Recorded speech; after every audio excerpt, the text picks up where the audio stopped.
Sebelum Mas membicarakan materi malam hari ini, saya sudah baca dari kaosnya. Lalu saya browsing tentang simbolik ID beberapa menit yang lalu.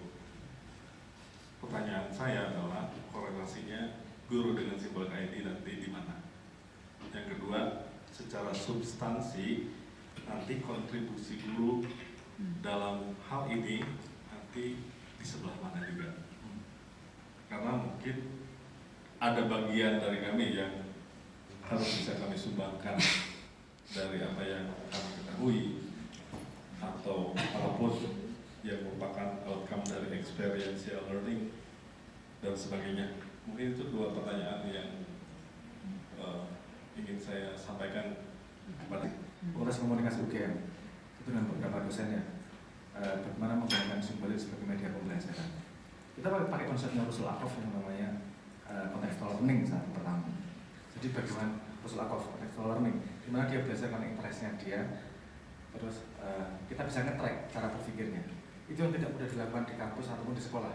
Sebenarnya cara berpikirnya gimana sih, strukturnya gimana sih, dan itu komplain utama dosen, teman-teman saya dosen di komunikasi itu ketika baca tulisan, hasil tulisan murid-muridnya, ini pikirnya dia tuh saya gitu. Gimana sih cara berpikirnya, dari mana sih sumbernya ini, kamu apa brain mapnya gimana sih gitu. Dan itu sekaligus menghadapi masalah dengan science communication.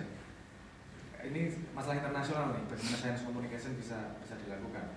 Nah, konsep simplex, kompleks, dan multiplex dari simbolik itu diharapkan juga bisa menjawab tentang masalah science communication. Guru itu cuma gini aja. Jadi ada impact nol dan satu klasternya, yaitu muridnya. Dua, impact pada society lebih besar. Karena itu menunjukkan kredensialisi dia juga. Semakin dia menjawab banyak masalah, ikut diskusi pada hal yang dia tertarik, kredensialnya kan semakin naik di sini. Makanya simbolik ID di sini kan, ID juga sebagai identifikasi, selain ID sebagai domain. ID simbolik sendiri datang dari homo simbolikum, manusia yang manusia simbolik. Jadi gini, kemarin yang digagas sama teman-teman komunikasi, KKN misalnya, itu bisa dilepas di di sosmed. Kamu jawab seberapa sih? Diskursusnya gimana sih? Karena sistemnya nanti akan nge-track sendiri. Kamu bagi ilmu berapa sih? Kamu diskusi di mana aja sih? Terus referensinya di pertumbuhan otakmu gimana sih? Itu pertumbuhan otak bisa kalau dia rajin menggunakan itu, kita tahu ekspansi otaknya kemana, dia tertariknya kemana, ketahuan. Dan kita bisa, tapi belum bisa, saya mungkin belum bisa mengimplementasi dalam waktu setahun, 2 tahun ke depan ya. Tapi bayangan saya sampai itu bisa nge-track ocean. Openness, contentiousness, extraversion, agreeableness, sama neuroticism. Itu sistem nanti akan memberi fit yang sesuai dengan fit itu di timeline dia. Fit akan memberi fit yang sesuai dengan pertumbuhan otaknya. Harapan saya gitu. Kalau sekarang kan fitnya yang sesuai dengan biar kamu nonton sebanyak mungkin. Itu yang salah satu perusahaan bisa semakin gitu. Harapan saya, tapi mungkin ini bisa baru terjadi setahun 2 tahun. Saya membutuhkan cukup data untuk melihat gimana interaksinya dan growth otaknya nih. Karena cara mencatat di jadwal custom itu nanti kalau divisualkan itu seperti pertumbuhan neuron otak.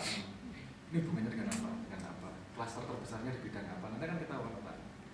Harapan saya kalau banyak orang ikut, kita punya collective intelligence nih kemudian. Otak 10 orang, kita tahu nih benar yang pinter A, pinter B, pinter C. Kita bisa nge-cross ilmu itu antar mereka. Bisa menggeser 1 jam sosial media aja ke simbolik. Kita bisa nge-track nih, dia belajarnya apa aja sih, tertariknya sebenarnya.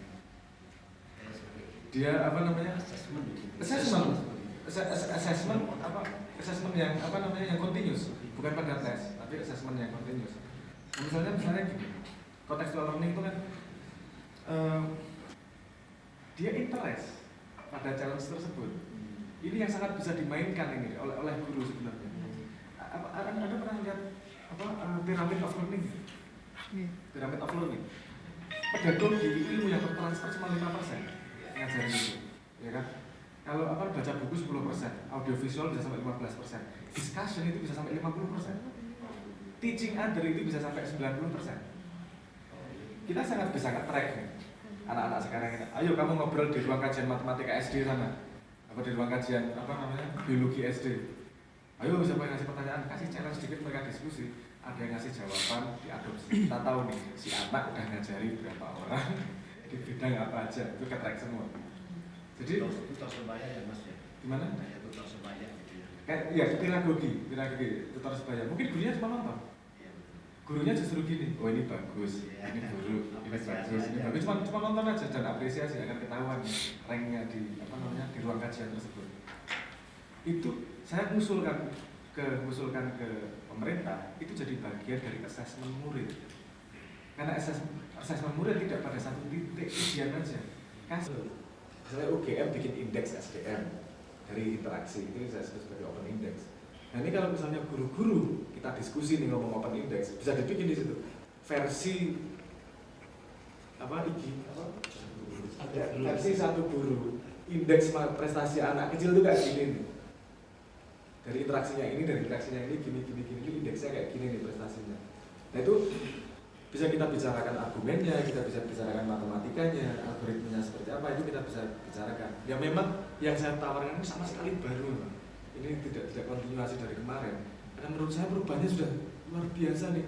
Anak kecil pendidikan di ruang kajian pendidikan misalnya gitu. Di situ otomatis dia belajar dan ngajari.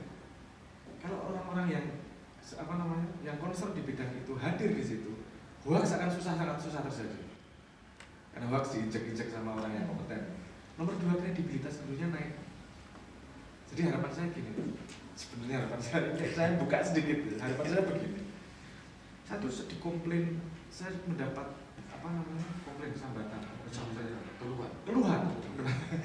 Itu semua orang anonim, sama sistem dibuat anonim. Tapi nilai tetap masuk ke akun masing-masing. Jadi nanti harapan saya mahasiswa bisa debat profesor.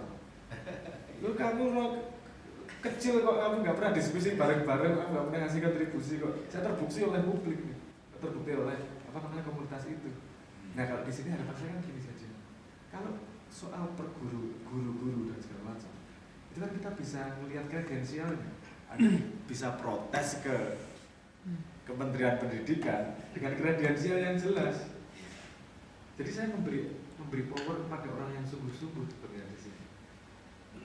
Kalau tadi ceritanya Pak Pandi, Pak Heru, buat teman-teman guru di sini adalah orang yang sungguh-sungguh dan bangga menjadi guru.